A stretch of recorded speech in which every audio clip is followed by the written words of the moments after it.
Greetings and welcome to the 67th episode of Modern Modding Showcases, and as always, I'm your host, Dark Elf Guy, and today we have another 13 randomly themed mods to review and pleasure, including new dungeons, new adventures, numerous player homes, and graphical replaces, and so on and so forth.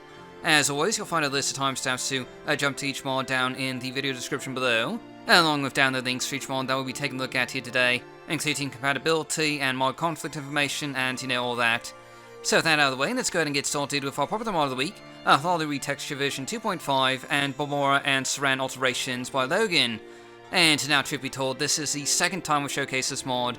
The first time was in episode 28 of Modern Modding Showcases, and the reason why we're showcasing this mod again is because Lougian has quite recently updated this text replacer, completely changing every texture in this mod and adding an optional mod in the download for making immersive and scenic alterations for Balmora and Saran.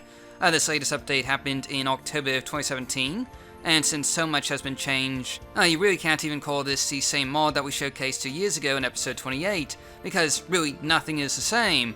Originally, when we first showcased it, this mod was called Hlaalu Bump Mapped, but the bump maps are now gone, though I believe you can still find a download for them in the older versions on the mod download page. And while this new version doesn't have any bump maps, or at least I don't think it has any bump mapping, the new textures are available in both 1K and 2K resolution, and are, clearly of pretty high quality, giving the buildings of Balmora and Saran a much improved, albeit, changed appearance.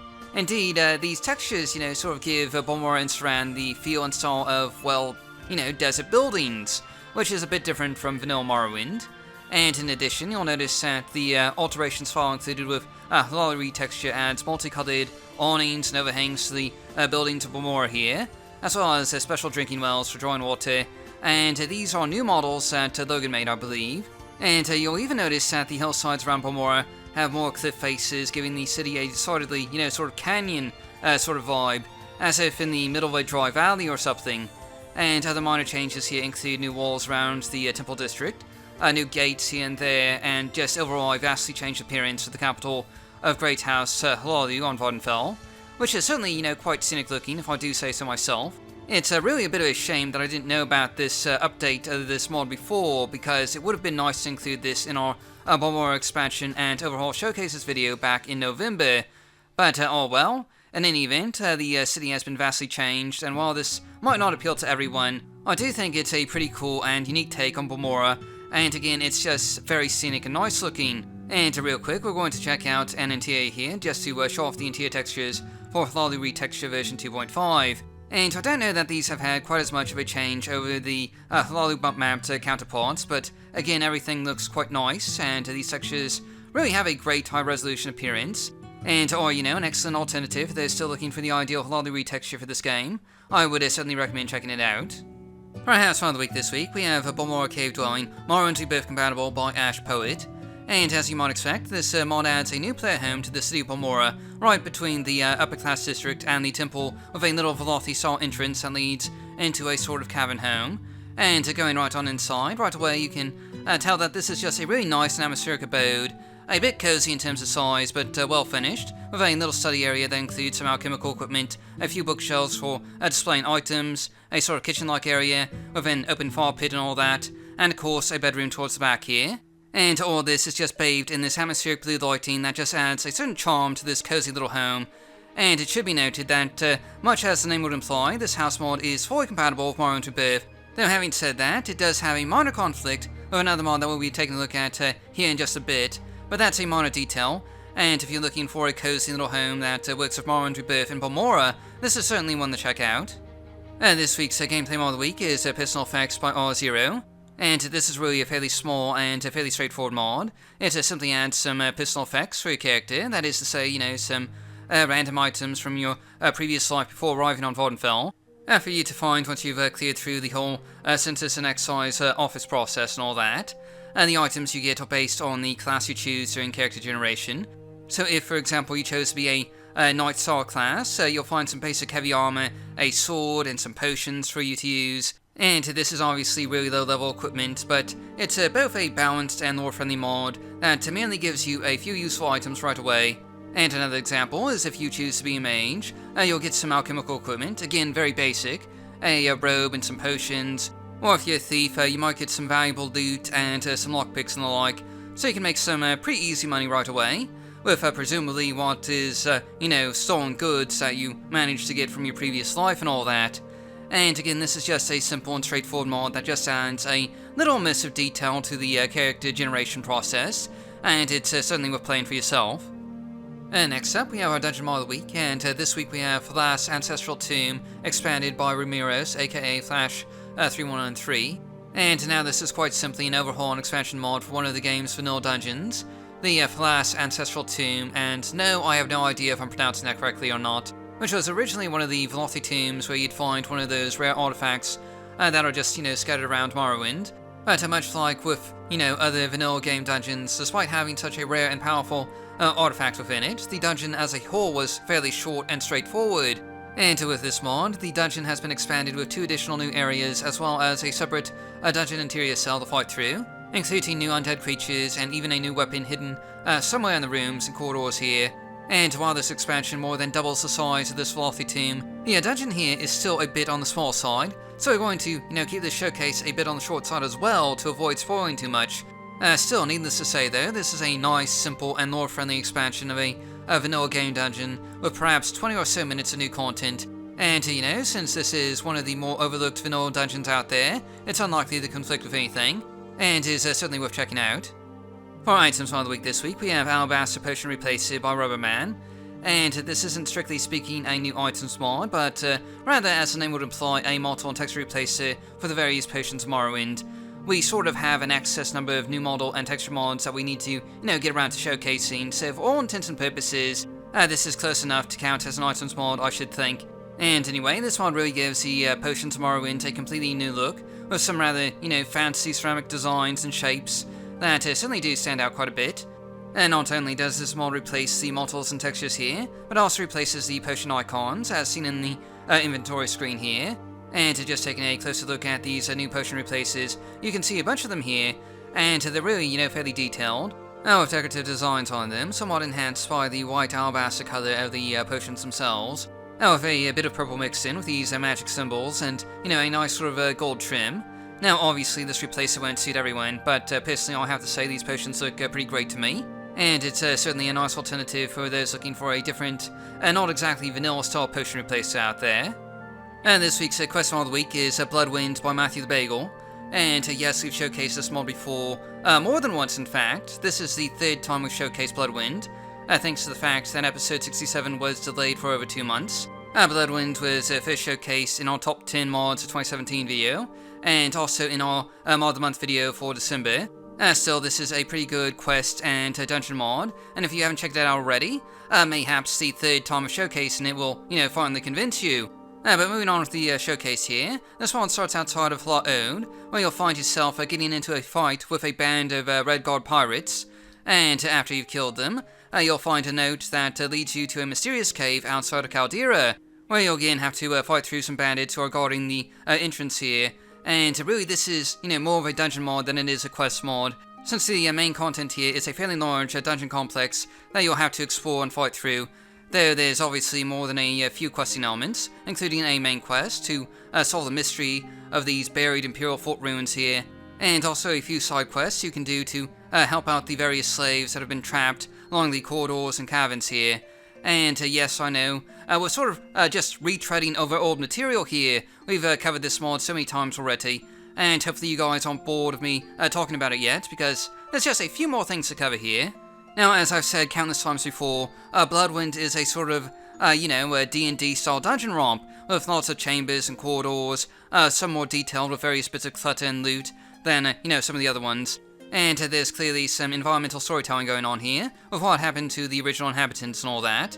There's also several notes, journals, and books, just scattered about that relate part of the story. And really, there's just a lot to keep you interested here, with plenty of fighting, with a number of both living and unliving opponents for you to face, and perhaps in total, a couple of hours worth of, dungeon delving content. As I keep saying, this is one of the best dungeon mods of 2017, and of course, it also has quests, which is just a nice little bonus here. And it is, certainly worth checking out if you haven't already. And I swear, this will probably be the last time we showcase this mod. Really, I swear. We won't do it again. Unless we do. Which, might happen, who knows. Next up for our Landmass Mod of the week, we have Northern Islands by JMK, and this is another one of the numerous Landmass mods released by JMK over the years on DeviantArt. And for those of you who have been watching this channel for a while, you'll doubtless already be familiar with some of JMK's work. We feature him on a pretty regular basis, and because his mods are mainly hosted only on DeviantArt, they tend to be, fairly overlooked and underrated, especially his older mods, and indeed Northern Island here is in fact one of his first Landmass mods. And obviously it's perhaps a bit rough around the edges. The island itself is pretty small, the landscaping is a bit flat perhaps, and there's a large mixture of just, different types of architecture. But on the whole, it's a fairly scenic island, perhaps, very small. Pretty much the entire landmass is taken up by a village here, with about 8 buildings, including various services and the like, not to mention a few outdoor merchants and gultons and, a few other bits of clutter. And real quick, we're just going to be taking a look at the map here, and you can see this new island is in a bit of a heavy mod conflict area. There's a few other landmass mods in the same spot, including most notably Alvindrace, so that's something you just have to keep in mind. And anyway, we're next going to be checking out a few of the interiors here, and you'll notice the interiors in Northern Island are perhaps a bit on the bare side. Again, this is one of JMK's earlier mods, so it's a bit more barren compared to some of his newer mods out there. And regardless though, the NPCs here have plenty of new dialogue, as you might expect, with bits of information relating to this new island. And moving on though, we're going to, just take a look at one of the shops here next. And there's a general merchant here, with about 650 gold to barter with, but also well, not exactly a quest I would say, but a set of activities you can do, such as gathering specific items and turning them in for gold and the like. And of course, like pretty much every JMK mod out there, you will find a few quests here to just whet your appetite for adventure. And that's really all I have to show you guys here. This is a fairly small landmass mod, but certainly worth playing for yourself if you don't mind a few landmass conflicts here and there. For NPC Mod of the Week this week, we have a Walkaguti companion Mossy by Melkor. And now this mod adds a new NPC to one of the Ashlander camps that can sell you a well-trained, so-called Walkaguti, apparently bred for battle, that can become your new companion for a price. And your new Walkaguti comes with a basic set of armor, and of course a pack with companion share, so she can help carry some of your loot if you so desire. She also comes equipped with some, basic companion commands of course, and can even be sent out hunting. Not only is this a companion mod though, but there's also a new shop added in Ebonheart, where you can buy different types of armor for your new Walkaguti, including Daedric armor, Ashlander armor, Solstein and Mournhold armor, each of which will give your new Walkaguti different abilities while wearing them. And of course, some of these armors can get a little expensive, and just to show off a few of these armor styles, you can see there's an option for changing out your Walkaguti's armor, and you can see the difference pretty much right away. And yes, this does allow you to, sort of play dress up a bit, and this is certainly a rather unique feature of this mod. And of course, no companion mod showcase would be complete without showing off your new companion in, just fighting around in a battle. So here you can see your new Walkaguti fighting off a horde of skeletons. And really, with the right armor, they can make short work of most of the opponents that you might face along the roadways of Vardenfell. And this is just a great and lore-friendly addition if you're looking for yet another companion mod for your game. This week's new meshes and textures mod of the week is HQ Bug Shells by Zobatur. And yes, this is a bit of a small mod, but nonetheless worthy of mention. HQ Bug Shells replaces the textures on, you guessed it, the various bug shells, and those sort of, bug ball things that you can find in Ashlander camps. In total, there's about 4 different varieties of these bug shells in Vanilla Morrowind, each with a different color. And this replacer goes through and, replaces the textures on each one with textures taken from real-life beetles. And you can really tell that these are high quality, and the detailing here is just, fantastic. Obviously, it's not something you're really going to notice a lot outside of Ashlander camps, but small graphical mods like these are pretty nice to have for improving aspects of the game that otherwise often get overlooked by other texture replacers. And again, you just gotta love the detail here. These replacers are simply beautiful, and it goes without saying that they're definitely worth checking out. There's certainly not that many replacers out there for bug shells, and this is almost certainly probably the best one released so far in the community. Next up, we have our Modest Resource mod of the week, which this week is Enclave Killer's Resources by Enclave Killer. And this is essentially a set of furniture resources with a decidedly evil vibe about them.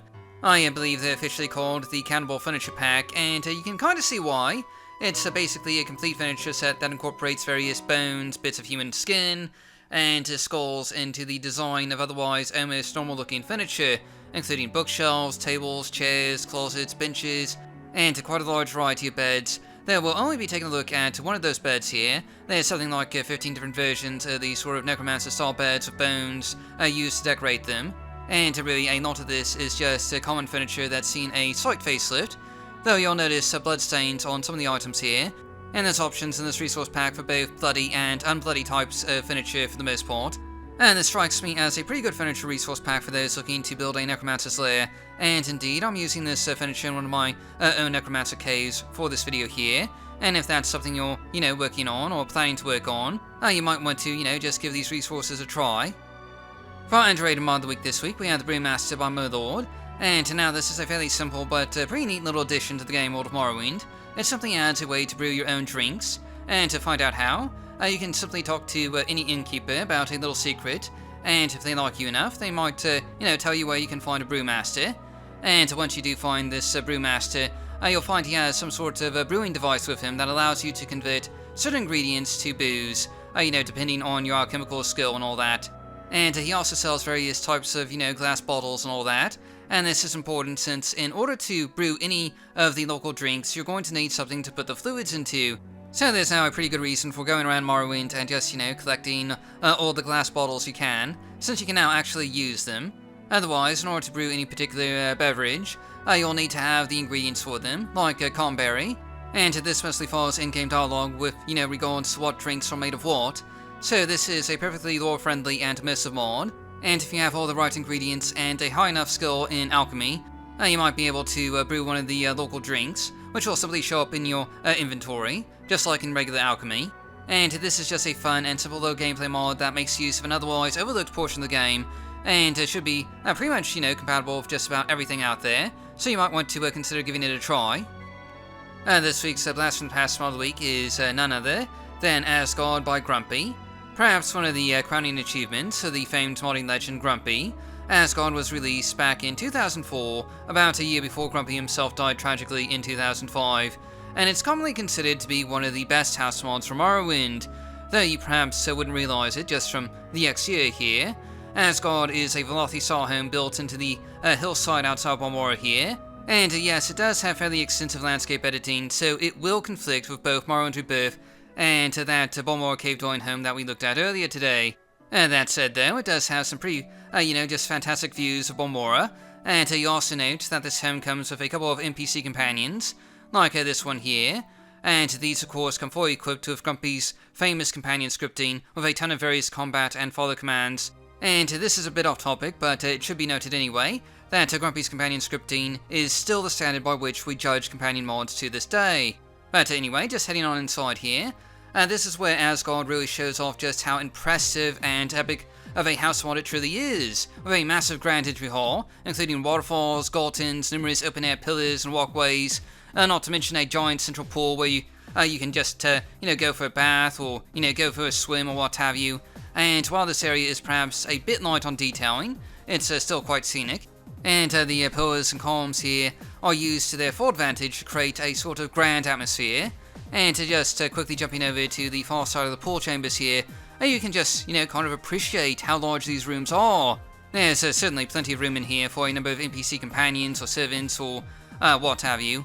And next we're going to be taking a look at one of the guest bedrooms, and Asgard comes equipped with about, I would say, 2 or 3 of these guest bedrooms, which all follow a fairly similar but unique design, which includes a small personal bath in the lower chambers, and a study area and of course a bed on an upper level platform, all beautifully designed and decorated.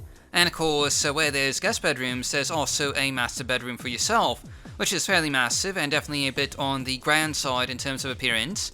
Much like the guest bedrooms, there's a lower level personal bath that you can use, complete with a waterfall, as well as an upper level chamber with your own master bed, surrounded with columns. And I'll just have to say, this is just a really cool looking design here. Grumpy was quite the visionary back in the day.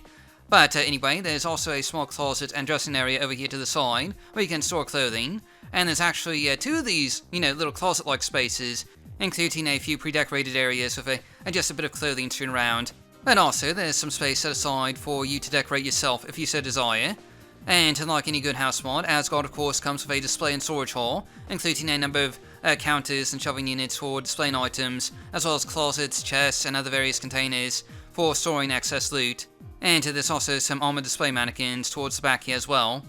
And now checking out some of the other rooms in this fairly massive house mod, you also find a set of servants' quarters, built with the same lavish amount of detailing as the personal chambers, with a lower level set of bathing chambers for the servants, and a number of bedrooms, just separated by wall dividers and the like.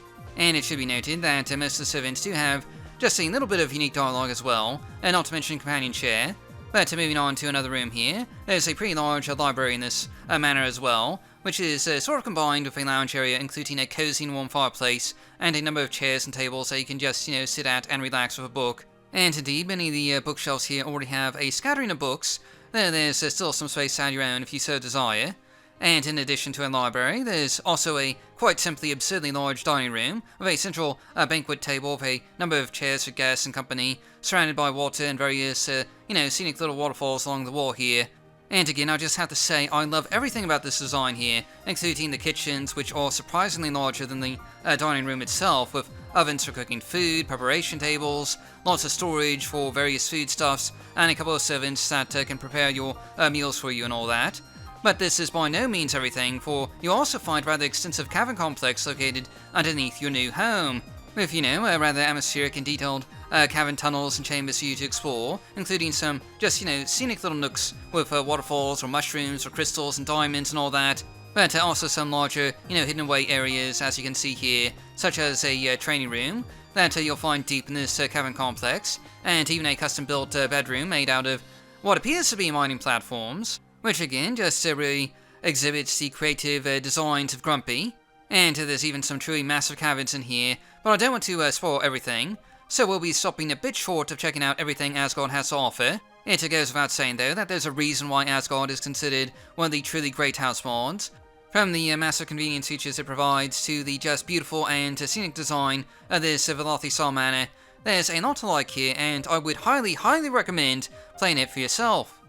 And finally, we have a bonus mod of the week, which this week is Swamp Shack by Init Winterhoof. And this is a fairly small and straightforward house mod that just, adds a little swampy shack along the road outside of Cedar Lane, pretty close to where that poor, mage fellow falls to his death. And as far as the exterior goes, it's a fairly nice and atmospheric little abode, with some nice little bits of detailing. Going inside though, you'll find the shack is fairly bare, with only a set of mostly empty shelves, a bedroll, and a table for you to use. And this is really meant more as a sort of starter player home that might be worth taking a look at if you're starting a new game. And now that wraps up this episode of Morrowind Showcases, and starting with this episode, we'll be doing an alternating weekly schedule with Oblivion Modding Showcases, so our next episode will be in about 2 weeks, and it will be yet another Telvanni themed episode, because there's just so many Telvanni mods out there. And anyway though, download links can be found down below, so thanks for watching, and I'll see you all next time.